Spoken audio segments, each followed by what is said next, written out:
সালে আসছি তখন মোটামুটি সিকিউরিটি ভালো ছিল, এখন তো টোটাল চেরাবেরা অবস্থা। দরজায় কড়া নাড়ছে আসন্ন জাতীয় সংসদ নির্বাচন।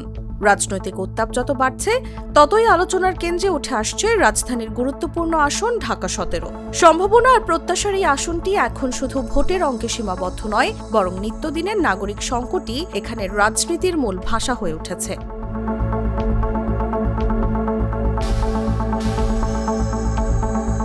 গ্যাস ও পানির দীর্ঘস্থায়ী সংকট, পরিকল্পনাহীন আবাসন, সরু রাস্তা আর দুর্বল নিরাপত্তা ব্যবস্থা, এসব সমস্যায় প্রতিদিন ভোগান্তিতে পড়ছেন এখানকার বাসিন্দারা।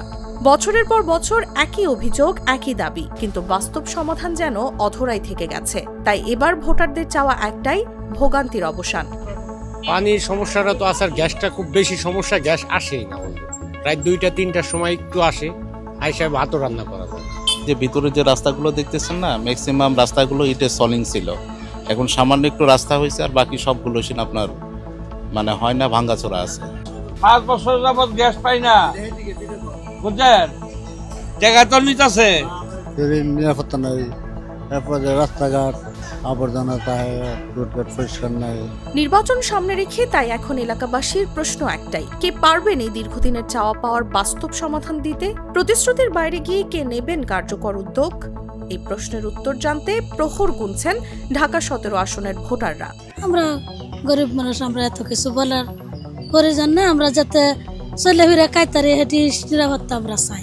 অনেক ক্ষুদ্র মানুষ আছে যে ঘর ভাড়া দিয়ে তাহার মতন সমর্থ নাই, 5,000 4,000 টাকা বাড়ো, এরা যাতে একটা আবাসিক প্রকল্প করে দেয়, এটাই চাও।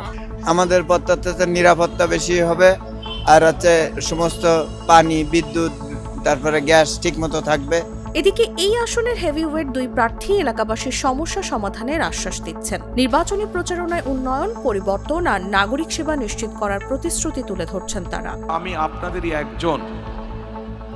স্বাভাবিকভাবেই আজকে যখন আমি এই এলাকার প্রার্থী হয়েছি, আমি আপনাদেরকে এতটুকু বলতে পারি, ইনশাআল্লাহ আপনাদের দোয়া, আল্লাহর রহমতে আগামী নির্বাচনে আমি জয়ী হলে এবং ধানের শীষ সরকার গঠনে সক্ষম হলে, আজকে এই যে কয়জন মানুষ আপনাদের সকলের পক্ষ থেকে, এখানে উপস্থিত হাজার হাজার এই এলাকাবাসীর পক্ষ থেকে যেই সমস্যার কথা বলে গেছে, পুনর্বাসন সহ অন্য যেই সমস্যাগুলো বলে গেছে, কিন্তু পুনর্বাসনকে মূল সমস্যা বলেছে, ইনশাআল্লাহ আমরা সেই সমস্যার সমাধান করব এই এলাকার মানুষের জন্য। এই এলাকায় আমরা একটা সরকারি হাসপাতালের ব্যবস্থা করব। আপনারা দেখেছেন যে ঢাকা শহর, তারপরে এই যে এলাকাটা, বিশেষ করে আমরা এখন যে এলাকা আছি, এই যে মানে আজিজ মার্কেট প্লাস হচ্ছে যে কালীবাড়ি এবং যে বালুঘাট, ইসিবি চত্বর থেকে এই এলাকার রাস্তাঘাটটা একদম অনুন্নত।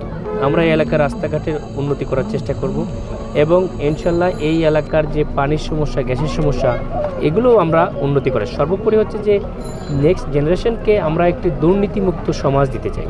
সব মিলিয়ে ঢাকা 17 আসনে এবারের ভোটের লড়াই শুধু রাজনৈতিক সমীকরণের নয়, বরং নাগরিক সংকটের বাস্তব সমাধান ঘিরেই। গ্যাস, পানি ও নিরাপত্তার দীর্ঘ ভোগান্তিতে থাকা মানুষ এবার প্রতিশ্রুতি নয়, চান কার্যকর পদক্ষেপ। এখন দেখার বিষয়, নির্বাচনের পর কে রাখেন সেই অঙ্গীকার। নিউজ ডেস্ক, জাগো নিউজ। দুধার চকলেটে একাকার হয়ে ওঠা প্রাণ লেয়ার, সম্পর্কের মিষ্টি ম্যাজিক।